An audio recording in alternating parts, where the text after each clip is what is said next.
প্রায় আড়াই মাস রোববার থেকে খুলনা প্রকৌশল ও প্রযুক্তি বিশ্ববিদ্যালয়ের ক্লাস শুরু হওয়ার কথা থাকলেও তা হয়নি। ক্লাসে যাননি শিক্ষকরা। তারা বলছেন, শিক্ষক লাঞ্ছিতকারী শিক্ষার্থীদের শাস্তি না হওয়া পর্যন্ত ক্লাসে ফিরবেন না তারা। এ অবস্থায় কবে নাগাদ ক্লাস শুরু হবে তা নিয়ে অনিশ্চয়তা দেখা দিয়েছে। এদিকে ক্লাস শুরুর জন্য শিক্ষকদের কাছে ক্ষমা চেয়ে চিঠি লিখেছেন আন্দোলনরত শিক্ষার্থীরা, কিন্তু শিক্ষক সমিতি ক্লাস বর্জন কর্মসূচিতে অটল রয়েছেন। বিস্তারিত জানাতে সরাসরি যুক্ত হচ্ছেন সহকর্মী রকিবুল ইসলাম মতি। মতি, কুয়েটের সার্বিক পরিস্থিতি কি দেখছেন আপনি? সেখানে ক্লাস শুরু হতে বিপত্তিটা কি, বিস্তারিত জানাবেন।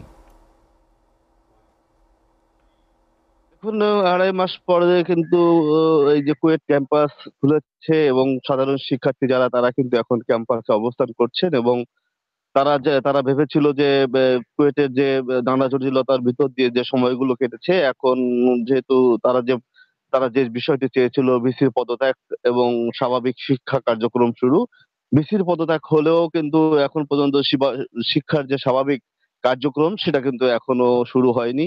তারা বলছে যে যে সমস্ত শিক্ষার্থীরা ওই শিক্ষকদের লাঞ্ছনা করেছিল তার যে প্রতিবাদে তারা কিন্তু শিক্ষকরা বলছেন তাদের বিচার না হওয়া পর্যন্ত তারা কিন্তু ক্লাসে ফিরবে না এবং তারা যে স্বাভাবিক শিক্ষা কার্যক্রম আছে সেটা চালু করবে না। এ ব্যাপারে বিভিন্ন ভাবে কিন্তু নতুন একজন বিভিন্নভাবে চেষ্টা করেছেন। নতুন একজন ভিসি কে দায়িত্ব দেওয়া হয়েছে চুয়েটের। তিনি ৩ তারিখে যোগদান করেছেন। যোগদানের পর থেকেই কিন্তু নানাভাবে শিক্ষার্থীদের সাথে কথা বলেছেন, কর্মচারীদের সাথে কথা বলেছেন, শিক্ষকদের সাথেও কথা বলেছেন। কিন্তু কোনো আ কথাতেই এখন পর্যন্ত তেমন কোনো সুফল আমরা দেখতে পাচ্ছি না। আগের যে অবস্থানে আছে সেই অবস্থাতেই রয়েছে।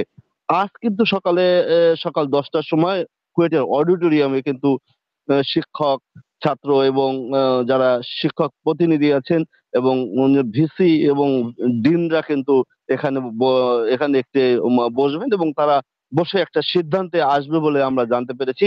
এখন আমরা দেখছি যে বিভিন্ন হল থেকে শিক্ষার্থীরা আসছেন এবং সেই হলের ভিতরে এই অডিটোরিয়ামের ভিতর নেই।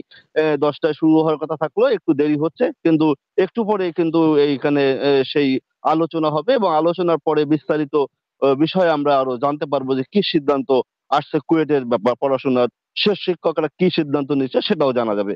আরেকটু বিষয় জানিয়ে রাখি যে এখানে কিন্তু যে অচল অবস্থায় সেই অচল অবস্থা দূর করার জন্য নানাভাবে কিন্তু চেষ্টা করা হলেও এখন পর্যন্ত সেই চেষ্টা কিন্তু ব্যর্থতার স্বরূপ হয়েছে। এখন পর্যন্ত কোনো সফলতা পাওয়া যায়নি।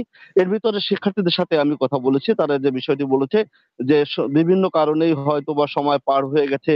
আন্দোলন চলাকালীন অবস্থায় তারা কিছু শিক্ষার্থী হয়তো শিক্ষকদের সাথে খারাপ ব্যবহার করছে। তার জন্য তারা ভুল স্বীকার করেছে এবং তারা বলছে সব ভুল স্বীকার করে তারা যেন শিক্ষকরা যেন আবার তাদের ক্লাস নেয় এবং তার জন্য তাদের মানে ক্ষমা প্রার্থনা করার মতো তারাও বলেছে যে তারা ক্ষমা প্রার্থনা করেছেন এবং ক্ষমা প্রার্থনা করে স্যারদের ক্লাসে ফিরে আসার জন্য আহ্বান জানিয়েছেন।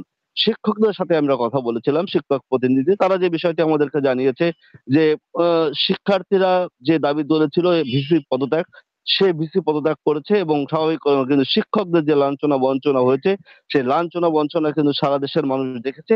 তাদের কি শাস্তি হলো সেটা এখন তারা চায় যে সেটা একদম সামনে আসুক এবং তাদের যে বিচার, সেই বিচারটা যেন কার্যক্রম শুরু হোক। তারা তাই দাবি করে কিন্তু এখন পর্যন্ত অবস্থান নিয়ে আছে। আসলে না যদি বলি যে এখন পর্যন্ত কোন সিদ্ধান্ত উপনীত হতে পারিনি। সিদ্ধান্তের জন্য আমাদের আরো কিছু সময় অপেক্ষা করতে হবে। পরবর্তীতে কি হয় সেটা আমরা জানাতে পারবো আমরা নিউজের মাধ্যম দিয়ে। আসলে আমার কাছে কুয়েটের সর্বশেষ এই খবর ছিল।